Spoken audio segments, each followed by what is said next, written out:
Hello and welcome to the first module of the last unit in this Introduction to Philosophy course. In this unit, we're going to be looking at the topic of existentialism, the branch in philosophy that looks at whether or not there is meaning to human existence, and if so, what is that meaning? There's two main branches to existentialism: atheistic existentialism, which we'll begin with today, whose main proponent is Friedrich Nietzsche, and religious existentialism, which we'll see in the next module with the likes of Soren Kierkegaard. So let's dive into Friedrich Nietzsche and what he believed in terms of human meaning and existence. Nietzsche was born in modern-day Germany, what was then considered Prussia. He was raised in a Lutheran family, and his father was even a Lutheran pastor appointed by the King of Prussia, King Friedrich Wilhelm IV, whom Friedrich Nietzsche was named after. His father died when he was relatively young, when Nietzsche was 5. He was raised by his mom and his sisters before being sent off to different private boarding schools. He was considered in many ways a young prodigy. Teachers and professors often would comment at his intellect. And so he went off to the University of Bonn to study theology and classical philosophy, but he didn't really fit in, especially in the social life of the university. So he later transferred to the University of Leipzig, where he studied under certain professors that really helped him form his philosophical worldview. So before he even got his PhD, he ended up moving to Basel, Switzerland, and began teaching there, and later finished his PhD in Leipzig. So a really brilliant young individual. He ended up writing 18 books and different works that really explored and critiqued the foundations of traditional European morals and cultural life. Nietzsche was concerned that we just took for granted the beliefs that were often held to be true.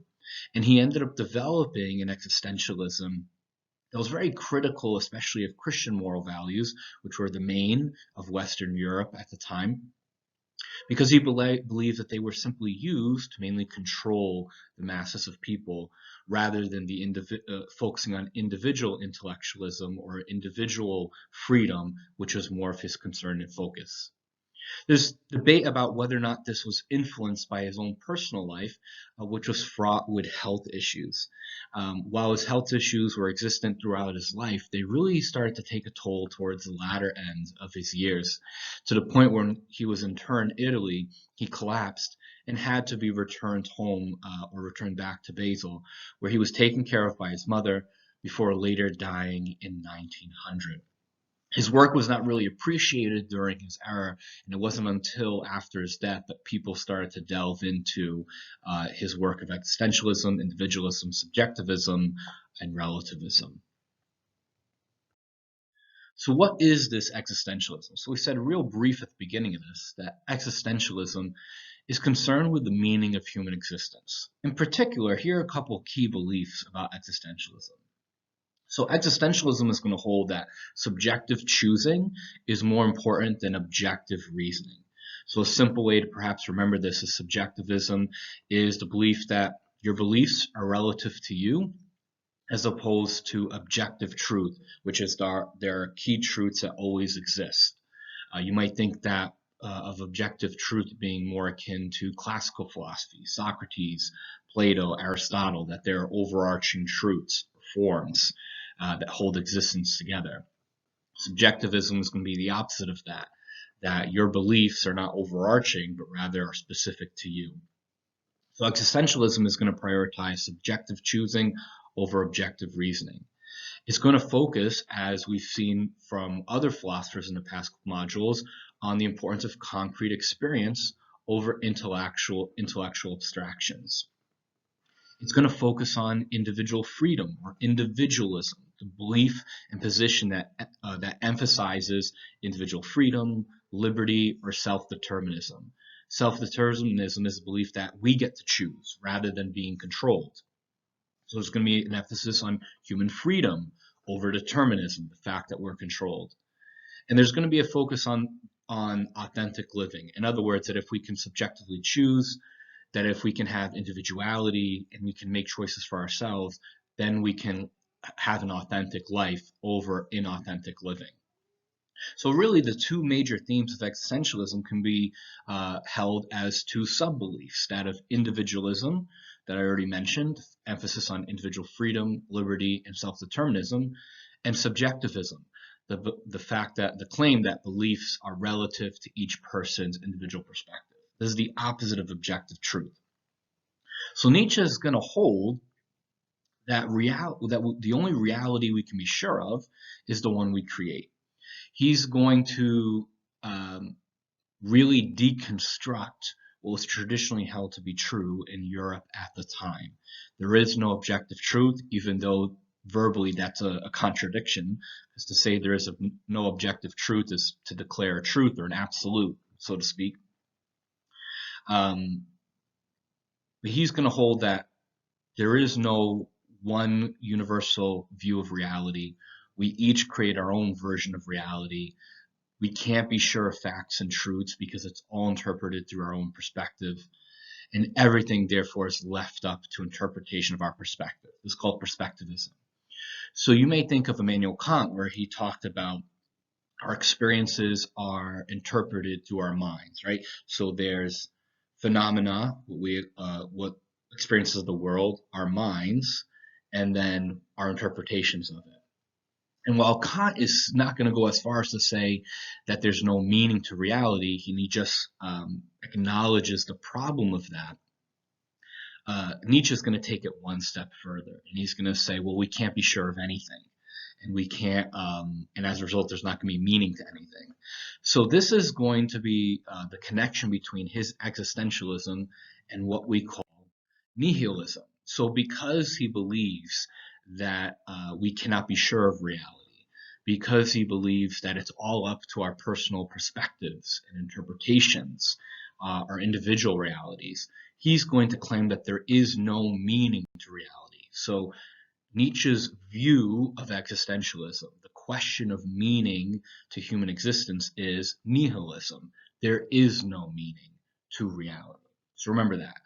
Nietzsche, the connection between Nietzsche's existentialism and nihilism is that his nihilism is the answer to the question of existentialism.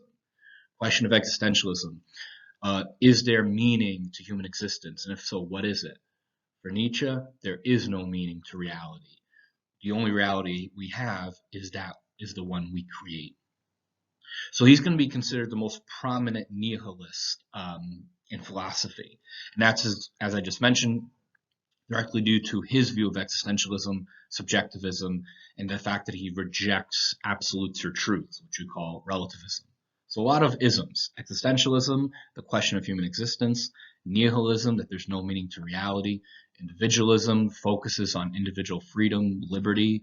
Subjectivism, that the only realities that exist are the ones that we create. And relativism, the rejection of absolutes, truths. So this meaningness that he believed in, this nihilism, extends to all aspects of life, including morality, how should or should we not live, metaphysics, the nature of reality, truth, and really anything beyond the fact that the world we live in actually exists. That's probably the only thing that he would be sure of. But even then, as we're going to see, he has an interesting take on it. We still have the sense that there's meaning in things that we encounter and re-encounter. However, Nietzsche is going to hold that this meaning is created by us. In other words, his nihilism holds that there is no inherent meaning in existence. There's no inherent meaning in us. The only meaning that exists is the ones that we create. But he's going to hold that we create this sense of value and meaning to kind of get us through life, so to speak. We fabricate value and meaning to give us a sense of inherent meaning because we feel like we need it to get through life. He also thinks that our sense of self is created. So we don't discover who we are, we create who we are. It's going to be the opposite of Lonergan's view of epistemology, that we kind of discover who we are.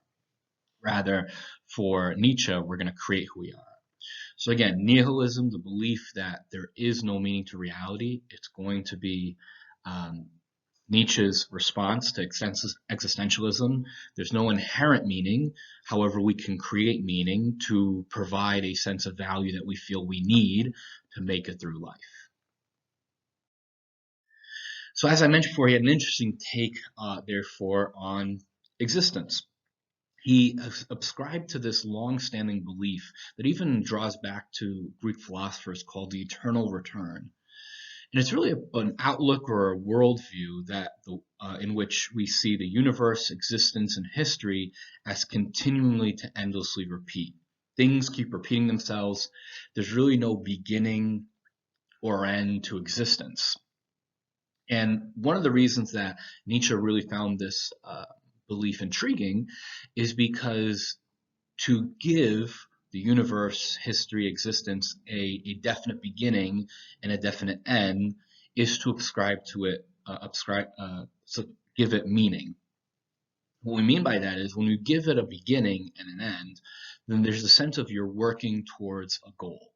And when you work towards a goal, that gives meaning, that gives purpose.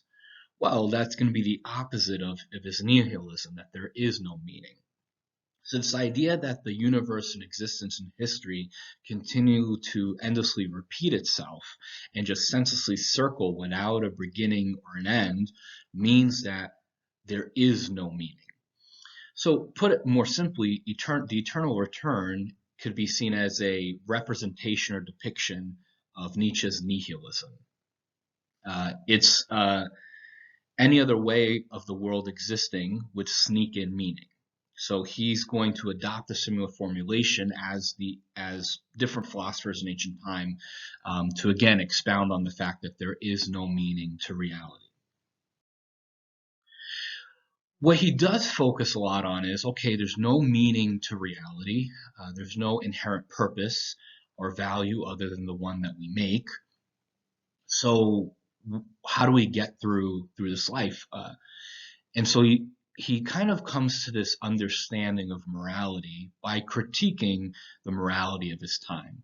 So he's going to believe that the main moral theory and cultural life of his day is dictated on this understanding of meaning and reality, but that this meaning and reality was created in order for individuals to exert power on others. So he's going to rethink this idea of morality not as a means of understanding what we should or should not do to live a fully human life, because to him, a fully human life cannot be attained. Remember, the eternal return. This world does not have an end. The idea of a fully human life we're going to reach is not true. We can't ever get there. So his view of morality, therefore, is going to change from trying to figure out what we should and should not do to live a full human life to this power struggle, to viewing the world as those with power trying to exert their will over those who don't have power. And so his view of reality kind of becomes boiled down to who has power and who doesn't, and the ones who have power win, and the ones who don't get trampled on. And it's a very cultural reflection, so to speak, between the powerful and the powerless.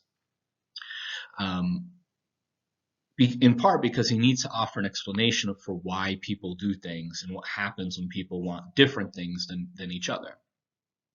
So, put simply, Nietzsche believes that people simply do what they want to do. There's no right nor wrong, which is his subjectivism. The only things that guide us are our desires. And so he develops this understanding of what he calls will to power. That the only thing that regulates what we can or cannot do, in other words, what happens when I desire something and you desire something, but they're opposite of each other. Who wins out? Well, this is his understanding of the will to power. Essentially, each of us have a basic human drive to exert our will. And essentially, whoever exerts or imposes our will over the other one, that's whose desire comes out first. So if two opposing wills come in contact with one another, it'll be the more powerful one that wins out. So the will to power refers to the fact that whoever is able to have more power to impose their will on someone else wins. And that is what he claims to be essentially real morality. That it's not about trying to decide what we should and shouldn't do to reach a fully human life, because that's not possible. It's, well, what ends up deciding what's right and wrong in society? Whoever has more power, whoever is able to impose their will on other people. Um, the most, whoever is most powerful decides human actions, since nobody can stop them. So it's going to be really based on a pragmatism, practicalness, rather than this idea of what is good and evil. It's really who's just more powerful and can force you to do what they want. So this led him to develop his understanding of two types of people: the Übermensch, or what he calls the Superman, or the Untermensch, the lesser man. And just as with the will to power, there's an understanding that whoever ends up winning is whoever exerts their will over the other. Um, who those people are, Nietzsche is going to divide as the Übermensch and the Untermensch. So he thought that some men were greater than others, therefore would be able to will what they wanted. They would be able to exert the power to push their will onto others. He didn't see anything wrong with an Übermensch willing what he wanted over someone else, since he's a nihilist. There's no meaning in life. To say that it's wrong for one person to impose their will on another would be to declare meaning, because it would be to declare that that is an evil act. But if you don't believe in meaning to reality, then you don't see that as an evil act. It's just that there's some humans who are better than others, as Nietzsche would put it. So he didn't believe in an objective sense of morality, so he didn't believe that there was something wrong with the Übermensch exerting their will to power over the Untermensch. The interesting part of this is, well, who gets to decide who's an Übermensch and who's an Untermensch? And Nietzsche would probably respond with, well, whoever's able to exert their will over others, that's a natural sign that they're the Übermensch. So again, for Nietzsche, morality, what we should or should not do to live a full human life, as traditionally understood, is not possible. There's no objective set of right and wrong. Rather, morality, or what is good or right, is really just determined by Übermensches, those who have more powerful wills, those who are able to impose their wills over Untermensches, lesser men. So the more powerful you are, the more you're able to dictate what's right and wrong, the more you're able to dictate society and cultural life. So this then leads Nietzsche to offer a critique of Christianity, which is the main moral or cultural worldview of his European day. And he has a very critical view of Christian morality, as you could probably understand why from his previous beliefs in nihilism, subjectivism, and will to power.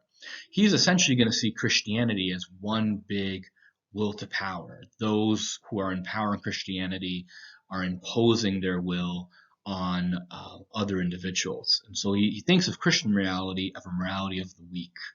He has this concept of the resentment, in which he believes that oppressed people begin to think that traditional values of their culture are not the highest values because they cannot achieve them. In other words, he's going to hold that Christianity no longer believes in individualism, or the fact that we can make choices for ourselves. We have to listen to the church, for instance, and that values such as obedience, humility, and serving the poor are really held because Christians no longer believe they can achieve worldly success, or because there's an inherent belief that there's a negativity in the religion because their leader, and Jesus, was killed, crucified. Now, obviously, the Christian would counteract this because of the belief in the resurrection, that Jesus overcame that.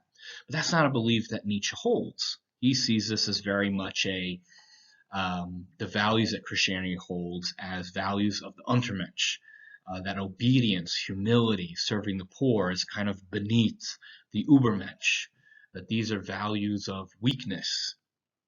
And so really what Christianity boils down to him is a slave morality, that there are masters, quote unquote, in a religion that use the idea of religion to impose their desires and their will.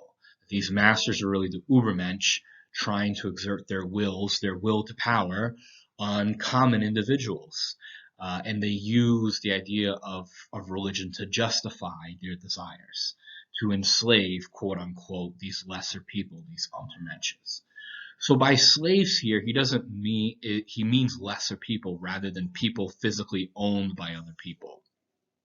So as a result, Nietzsche sees Christian morality as a way to just keep control of people, because he does not see the value of living a fully human life, of salvation, because he believes in nihilism. So the religious end of it, of salvation, finding meaning, going to heaven, living fully human life, he's not going to buy that, because he's already believed that there's no meaning to reality. So he's going to simply see Christianity as a way to control others. So this then leads Nietzsche to his most famous phrase, God is dead. He's not so much concerned about whether or not God is real or dead metaphysically, because he doesn't believe in God. He sees God as a concept, as a function that's created by religious leaders to justify their will to power.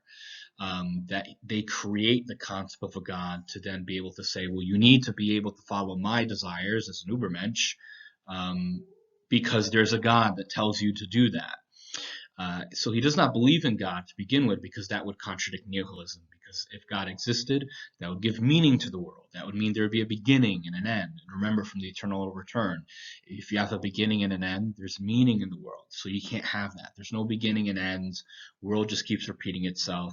It was not created by a God, because any sense of the divine would provide meaning into the world. His nihilism, there is no meaning to the world, causes him to say God is not dead. Rather, God, as a concept, he believes, is used by religion to impose the will of the masters of religion, the Übermenschen, on lesser people, on the Untermenschen. Therefore, all God is for Nietzsche is the faith that supports the structures of a Christian world and the morality that characterizes it. This quote is very fascinating to that end. If you think back to The Cave by Plato, where he says that there's shadows on the wall, and then we try to break free to not see the shadows anymore, but actually ascend out of the cave to see the true forms. He says, God is dead, but considering the state of the species man is in, there will perhaps be caves, like Plato, for ages yet, in which his shadow will be shown. So he equates the idea of God to a shadow, a falsity of what reality really is. So to summarize, Nietzsche is going to be an existentialist. He's going to ask the question of what is the meaning to human existence, and he's going to answer it with nihilism, that there is no meaning to human existence. This is going to be influenced by his subjectivism, individualism, and relativism. Individualism, the belief that we must focus on the individual freedoms, but subjectivism, that there is no truths. The only realities that exist are ones that we create, which again is very similar to relativism, that there are no absolutes. And so, since there's no consistency, there's no facts, there's no truths we can be sure of, there's no reality that we know other than the one we create, there is no beginning and end to the world, he would hold. There is no meaning into the world. And as a result, the traditional moral values that we hold as a society were just created to keep people controlled. Übermensches, the supermen, trying to control Untermensches, the lesser men. And that the only morality is the will to power, the ability of Übermensches to force or exert their will through power on Untermensches. And he's going to say that Christianity fits this bill. And as a result, God does not exist because he is a construct made to support this system of keeping people in control. So that is Nietzsche's version of atheistic existentialism. So now I invite you to return to the module to complete